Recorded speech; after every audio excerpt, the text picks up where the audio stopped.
어느 목요일 저녁 6시, 퇴근길에 들른 한 남성은 습관처럼 편의점 냉장고에서 우유 한 팩을 꺼내 들었습니다.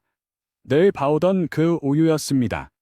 무심코 고개를 돌려 가격표를 확인한 그는 이내 움직임을 멈췄습니다. 낯선 숫자에 잠시 눈을 비볐을까요? 지난주와 비교해 200원. 언뜻 눈에 띄지 않을 듯 작은 금액이었습니다만 분명히 가격이 인상되어 있었습니다. 그는 작게 고개를 젓더니 마치 어쩔 수 없다는 듯 한숨 섞인 표정으로 계산대로 발걸음을 옮깁니다. 사소한 일상 속의 작은 변화, 그 이상은 아니었습니다. 바로 그 시각, 또 다른 평범한 일상을 사는 주부 한 명은 온라인 쇼핑몰에서 애써 담아두었던 장바구니를 비우고 있었습니다. 갑작스럽게 바뀐 배송비 기준 때문이었습니다. 이제 무료 배송을 받으려면 최소 구매 금액이 2만 원 더 늘어난 상태였습니다. 그녀는 마음에도 없는, 사실은 당장 필요하지 않은 물건 하나를 추가로 담습니다. 푼돈이라 생각되는 배송비를 따로 지불하느니 차라리 이렇게라도 무료 배송 조건을 맞추는 것이 현명한 소비라 애써 스스로를 납득시키는 표정이었습니다. 다음 날 아침, 여느 직장인과 다름없이 컴퓨터 앞에 앉은 그는 무거운 마음으로 이달의 급여 명세서를 클릭했습니다. 화면에 뜬 실수령액은 예상했던 금액보다 확연히 적었습니다. 건강보험 정산액이 평소보다 늘어난 데다 장기 요양보험 요율마저 소수점 둘째 자리에서 미세하게 인상된 파티였습니다. 개별적으로는 그리 큰 금액이 아니었지만 결국 월급 통장에 찍힌 최종 숫자는 눈에 띄게 줄어들어 있었습니다. 그는 아무 말 없이 그저 허탈한 표정으로 화면을 닫았습니다. 어차피 자신이 당장 어떻게 해볼 수 있는 문제가 아니라는 것을 잘 알고 있었기 때문입니다. 이처럼 각자의 삶 속에서 벌어지는 일련의 장면들은 언뜻 보기에는 전혀 별개의 사건처럼 느껴집니다. 그저 각자가 마주한 하루의 일상이자 개개인의 사소한 불편함에 지나지 않는다고 생각하기 쉽습니다.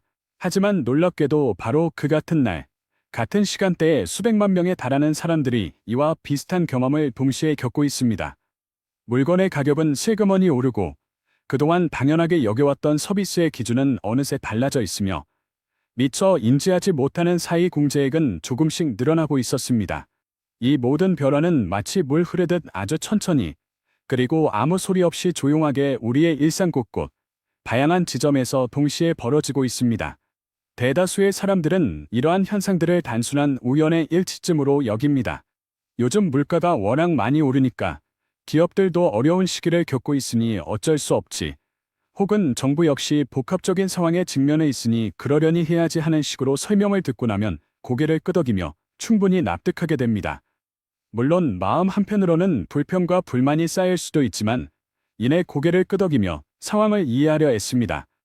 그러나 만약 이 모든 작은 변화들이 사실은 저마다 다른 이유에서가 아니라 단 하나의 거대한 이유로부터 시작된 것이라면 어떨까요? 표면적으로는 서로 전혀 다른 영역에서 발생하는 일처럼 보일지라도 그 본질에 있어서는 하나의 거대한 흐름에서 파생된 결과물이라며, 그리고 그 거대한 흐름의 시작점이 이미 수년 전부터 우리에게 예고되어 있었다면 말입니다. 그 모든 것의 시작점에는 단 하나의 숫자가 존재합니다.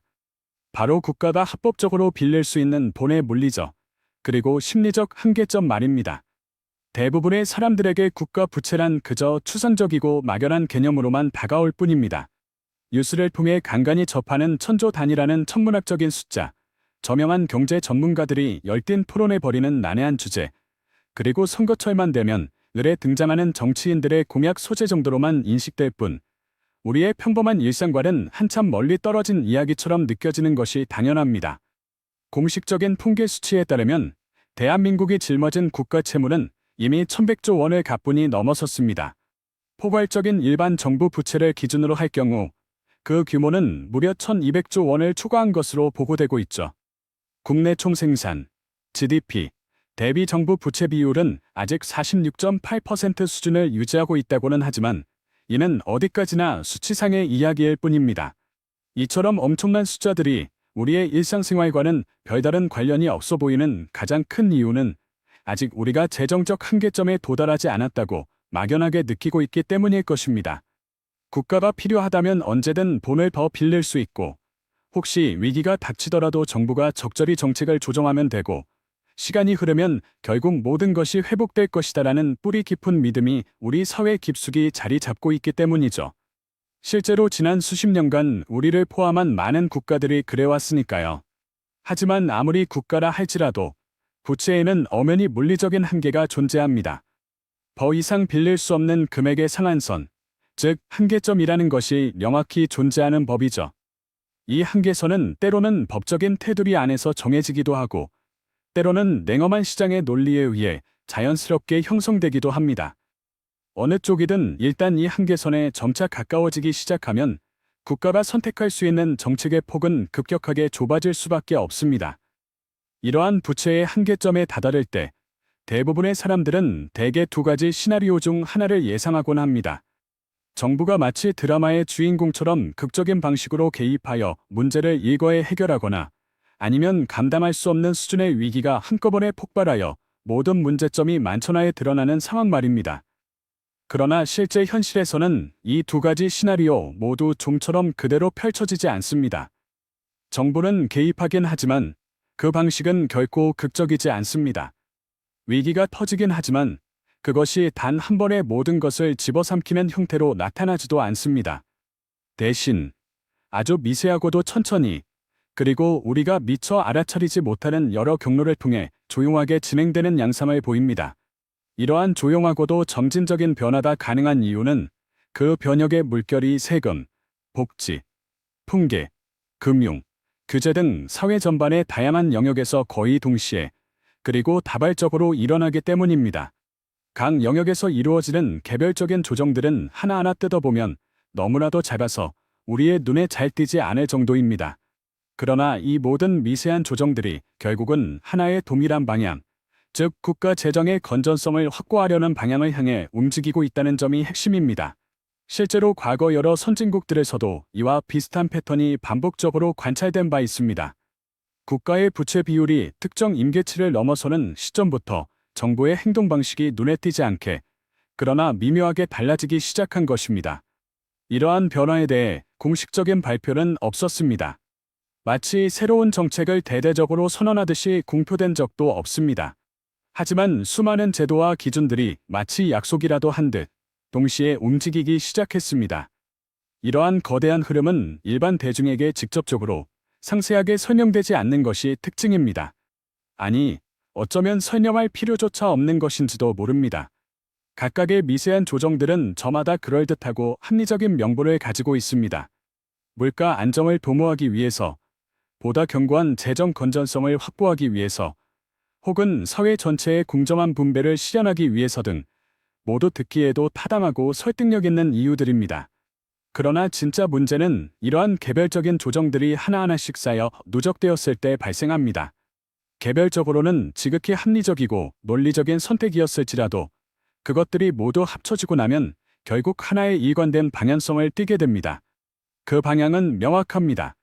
정부 지출을 점진적으로 줄여나가고 동시에 정부 수입을 확대하며 무엇보다 국가 부채의 증가 속도를 최대한 늦추는 것입니다. 그러나 흥미로운 점은 이 모든 과정이 결코 긴축이라는 이름으로 불리지 않는다는 사실입니다. 부채의 한계점에 다다른 정부가 가장 먼저 착수하는 일은 사람들의 눈에 잘 띄지 않는 곳에서부터 조용히 시작됩니다. 예산 편성의 기준이 조금씩 아주 미세하게 달라지고 복지 대상자를 선정하는 기준 또한 겉으로는 크게 변하지 않은 듯 보이지만 실질적으로는 미묘하게 조정됩니다. 각종 통계의 총계를 산출하는 방식마저 개선이라는 이름으로 변화를 겪죠. 이 모든 변화에는 언제나 합리적이고 논리적인 명분이 뒤따릅니다. 2024년 회계연도 결산 기준으로 대한민국 정부가 공식적으로 발표한 국가 채무는 1175조 원에 달합니다. 그러나 전문가들이 심각하게 경고하고 있는 진정한 의미의 국가 재정 성적표는 이와는 사뭇 다른 양상을 보입니다. 단순히 현재의 빚만을 계산하는 것을 넘어 공무원 연금과 군인 연금처럼 정부가 미래에 반드시 지급해야 할 의무로 남아있는 충당 부채까지 포괄적으로 고려하여 분석할 경우 일부 전문 기관에서는 국가 부채의 실질적인 총 부담이 무려 2,500조 원을 훌쩍 넘어선 것으로 해석하기도 합니다. 만약 시야를 더욱 확장하여 경제 전체의 그림을 살펴보면 그 규모는 실로 압도적으로 커지게 됩니다. 국제결제은행, BIS, 자료 등을 바탕으로 한 심층적인 분석에 따르면 가계와 기업, 그리고 정부를 포함한 이른바 경제 3주체의 부채를 모두 합산한 대한민국 경제 전체의 총 부채 규모는 2023년 말 기준으로 사상 처음으로 6천조 원을 넘어선 것으로 추정되고 있습니다. 이후 2024년을 기준으로 한 일부 최신 분석에서는 그 규모가 무려 6,200조 원 안팎에 달하는 것으로 해석되기도 합니다. 이 엄청난 숫자는 상상을 초월하는 수준이라 할 수 있습니다. 철도공사가 국가의 이름으로 빌린 막대한 부채에서부터 평범한 우리 이웃인 가게와 생계를 책임지는 자영업자들이 떠안고 있는 크고 작은 대출에 이르기까지 그 성격과 주체는 비록 다를지라도 경제 전반에 걸친 위기가 닥치게 되면 결국 이 모든 부채는 대한민국이라는 하나의 거대한 시스템 안에서 함께 감당해내야 할 막중한 무게가 됩니다. 이처럼 상상을 초월하는 부채 규모가 더 이상 견딜 수 없는 임계점을 넘어서는 순간 국가의 재정 운영 방식 전체는 마치 아무도 모르게 그러나 조용하고도 치밀하게 재설계되기 시작합니다. 물론 이러한 재설계는 그 어떤 거창한 선언이나 대대적인 발표를 통해 공표되지 않습니다. 대신 수많은 개별적인 제도와 기준들의 아주 작은 조정으로 그 모습이 드러나죠. 그래서 이러한 조정들은 마치 도미노처럼 연달아 그리고 끊임없이 이어지곤 합니다. 한 예로 실업급여의 지급 기준과 구직 활동을 증빙하는 방식은 이전보다 훨씬 더 촘촘하고 엄격하게 관리되는 방향으로 조정됩니다. 정부는 이를 더욱 정확한 관리를 위해서라고 설명하며 실제로 관리의 정밀도는 상당 부분 높아지는 것이 사실입니다. 그러나 동시에 일반 시민들은 실업급여를 받기 위한 조건을 충족하는 것이 이전보다 훨씬 더 까다로워졌다고 체감하는 경우가 부지기수로 늘어납니다. 의료 지원 대상자를 선정하는 기준 역시 이와 비슷한 방식으로 미묘하게 조정됩니다. 겉으로 드러나는 소득 기준선 자체는 크게 변하지 않은 것처럼 보이지만 실제 소득을 산정하는 방식이 교묘하게 바뀌는 것입니다. 이전에는 제외되었던 특정 항목들이 이제는 소득 계산에 포함되면서 정부는 이를 실질 소득을 더욱 정확하게 반영하기 위한 조치라고 설명합니다. 하지만 그 결과 실제로 의료 지원이 절실했던 많은 사람들이 알 수 없는 이유로 지원 대상에서 점차 멀어지고 있다고 느끼는 상황이 발생하는 것입니다. 이러한 미세한 변화들은 결코 단 한 번에 모든 것을 뒤엎듯이 일어나지 않습니다. 마치 거미줄처럼 얽혀있는 복잡한 행정체계 속에서 1년에 한두 가지씩 각기 다른 시점에 그리고 서로 다른 부처에서 독립적으로 진행되는 것이 특징입니다. 언론에서 간혹 이러한 변화들을 다루기도 하지만 대개는 사회 전반의 큰 이슈로 부상하지 못하고 조용히 사라지기 일쑤입니다. 왜냐하면 이는 전체적인 복지 제도가 축소되는 것이 아니라 단지 운영 방식이 보다 효율적으로 개선되는 것이라는 명분 아래 이루어지기 때문입니다. 세금 구조 역시 이와 아주 비슷한 방식으로 은밀하게 움직입니다. 겉으로 보이는 세율 자체는 크게 변하지 않거나 오히려 인하되는 경우도 있습니다. 그러나 그 이면에서는 각종 공제 항목들이 끊임없이 조정됩니다. 물론 새로운 공제 제도가 생겨나기도 하지만 기존 공제 항목들의 한도가 슬그머니 줄어들거나 아예 사라지는 경우도 빈번합니다. 워낙 복잡하고 다양한 항목들이 얽혀 있어 개인이 정확히 계산하고 변화를 체감하기란 거의 불가능에 가깝습니다. 대부분의 사람들은 전년도와 비교하여 실제 통장에 찍히는 실수령액이 크게 다르지 않다면 대수롭지 않게 여기며 깊이 신경 쓰지 않는 경향이 있습니다. 이와 동시에 우리가 일상적으로 이용하는 공공서비스의 이용 기준 또한 서서히 변화의 물결을 맞이합니다. 지역 도서관의 개방 시간이 단축되거나 전기요금과 가스비는 요금 현실화라는 그럴듯한 명분 아래 단계적인 인상을 시작합니다. 오랫동안 동결되었던 지하철과 버스 요금마저 수년 만에 앞다투어 오르기 시작하며 심지어 공공체육시설의 이용료마저 슬그머니 조정되는 현상도 목격됩니다. 이 모든 변화는 각각 효율성 증대, 디지털 전환, 예산 절감 등 듣기 좋은 명분을 충실히 내세우고 있습니다. 이처럼 각기 다른 분야에서 진행되는 미세한 조정들이 동시다발적으로 전개되면서 정부의 실질적인 지출 규모는 점진적으로 줄어드는 효과를 가져옵니다. 그러나 이 사실이 예산서에 삭감이라는 노골적인 단어로 명시되는 일은 거의 없습니다. 오히려 각 항목의 예산은 겉보기에는 유지되거나 심지어 명목상으로는 소폭 증가하는 것처럼 보일 때도 있습니다. 다만 그 동일한 예산으로 혜택을 받을 수 있는 사람의 수가 줄어들거나 혹은 혜택의 깊이가 옅어질 뿐인 것이죠. 이러한 변화의 가장 깊숙한 층위에서는 심지어 국가의 통계 기준마저 변화를 겪게 됩니다. 대표적인 예로 물가 지수를 산출하는 방식이 개선이라는 이름 아래 재조정됩니다. 지수를 구성하는 품목들이 새롭게 재배치되고 각 품목에 부여되는 가중치 또한 현대의 소비 패턴을 반영하여 업데이트되죠. 물론 정부는 이를 실제 소비 패턴을 더욱 정확하게 반영하기 위한 과학적인 조치라고 설명하며 그 자체로는 틀린 말이 아닐 수 있습니다. 하지만 그 결과 공식적으로 발표되는 경제 지표와 우리가 일상생활에서 피부로 느끼는 체감 물가 사이의 괴리가 점차 커지는 현상이 발생하는 구간이 생겨납니다. 이러한 변화된 통계는 사회의 여러 중요한 제도를 결정하는 기준점으로 작용합니다. 국민연금의 인상률, 최저임금의 조정률, 각종 복지급여를 산정하는 기준에 이르기까지 이 모든 것이 공식 물가 지수를 중요한 참고 자료로 삼기 때문입니다.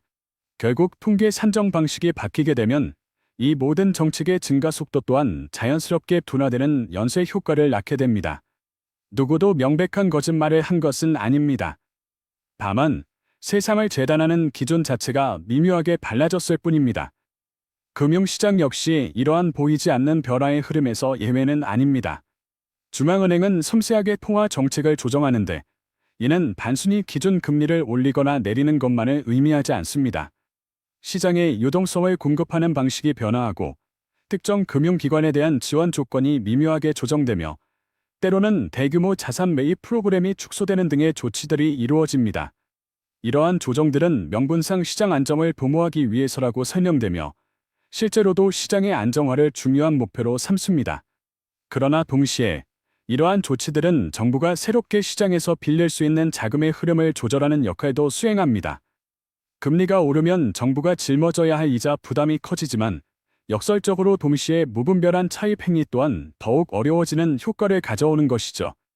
실제로 과거 여러 국가의 사례를 면밀히 살펴보면 이러한 보이지 않는 흐름은 대략 3년에서 5년에 걸쳐 서서히 진행되어 왔습니다. 변화의 첫 1년 동안은 그 어떤 이상 징후도 감지하기 어려울 정도로 눈에 띄지 않았습니다. 2년째부터는 언론에서 간헐적으로 일부 이슈를 다루기 시작했지만 여전히 큰 파장을 일으키지는 못했습니다.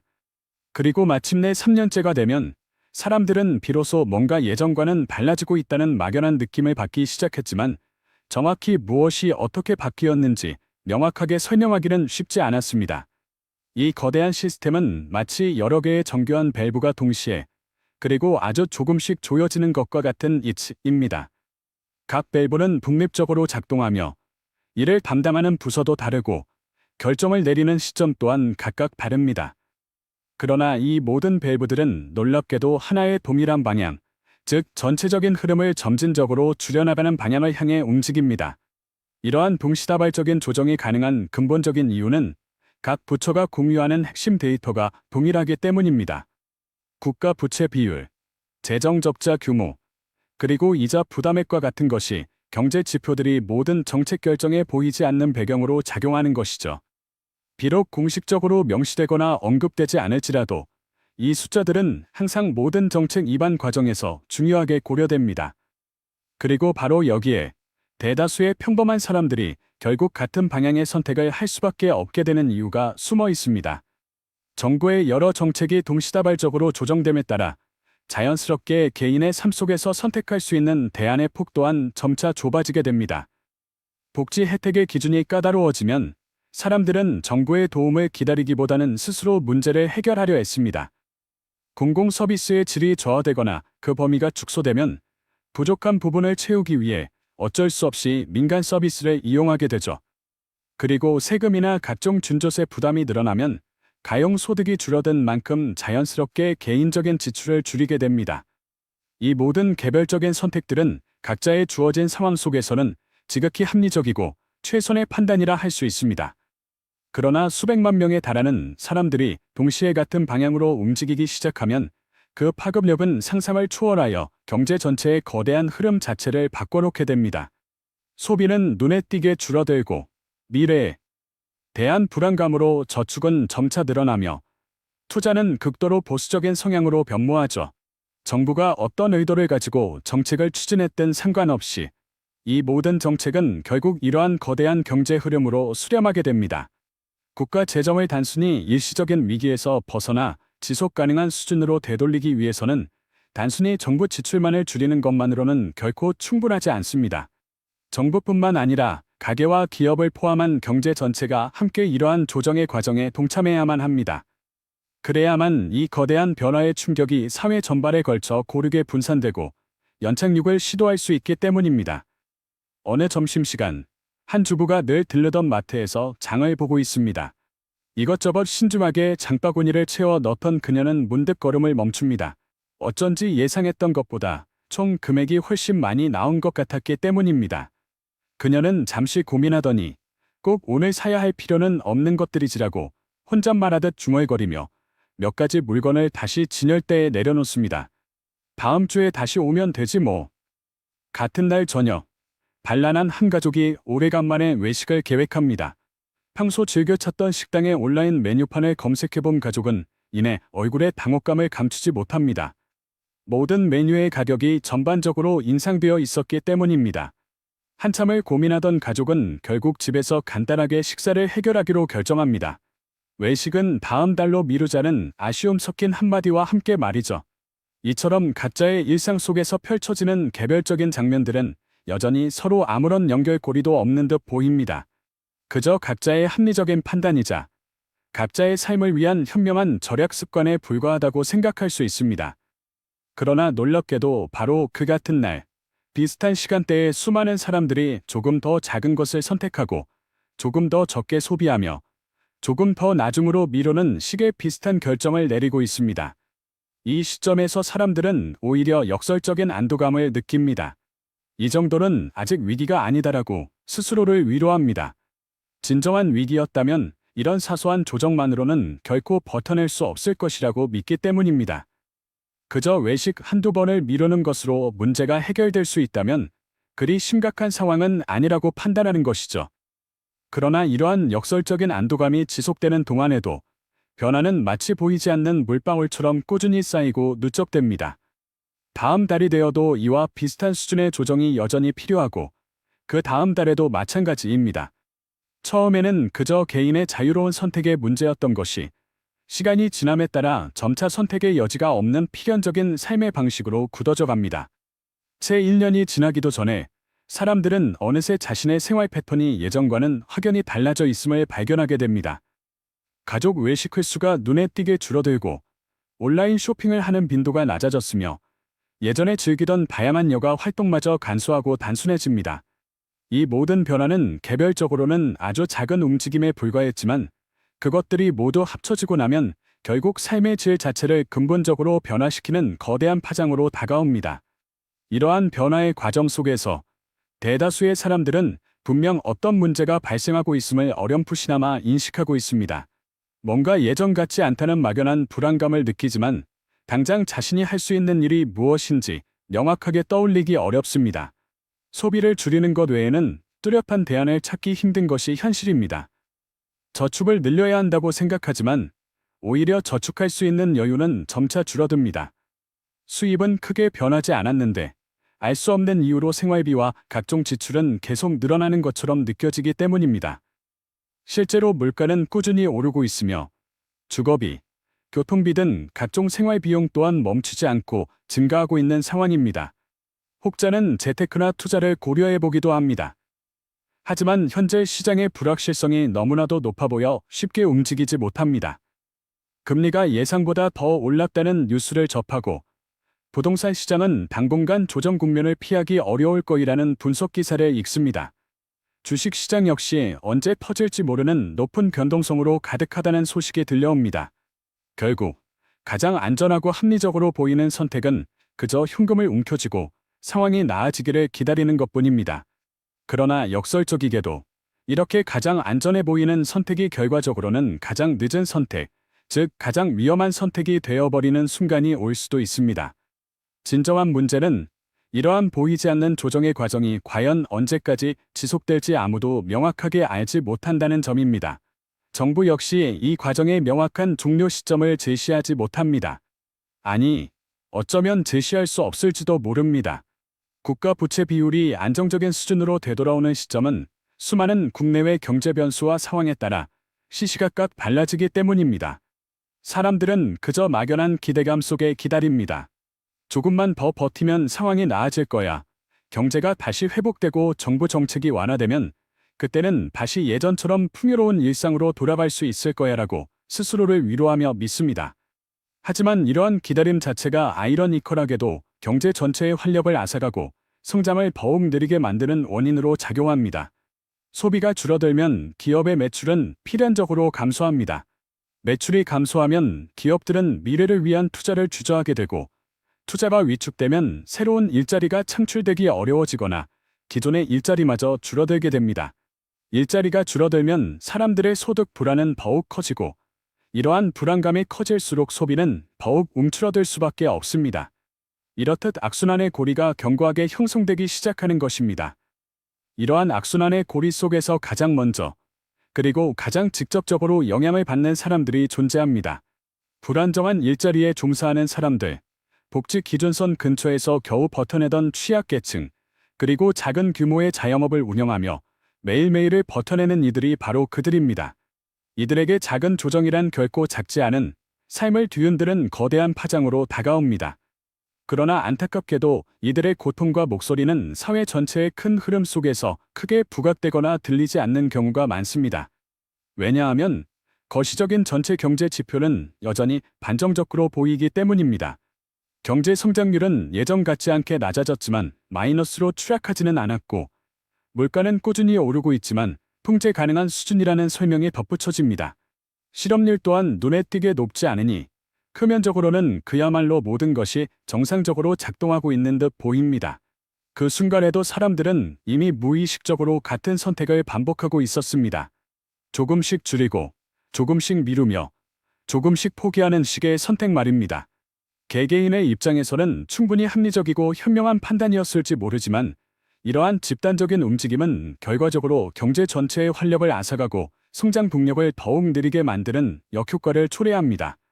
나중에 돌이켜보면 분명히 우리는 수많은 경고 신호들 속에 놓여 있었습니다. 다만 그 순간에는 그 누구도 그것을 심각한 신호라고 인식하지 못하고 지나쳤을 뿐입니다. 바로 지금 이 순간에도 우리가 미처 알지 못하는 어딘가에서 누군가의 삶에 영향을 미칠 중요한 기준이 미묘하게 바뀌고 있습니다. 복지 대상자를 선정하는 조건이 새로운 방식으로 업데이트되고, 세금 공제 항목이 조용히 재조정되며, 심지어 공공서비스의 운영 시간마저 아무도 모르게 변경되고 있을지 모릅니다. 이 모든 변화는 그저 공식적인 공지사항 한 줄이나 누군가에게는 한 건의 보도 자료로 가볍게 처리될 뿐입니다.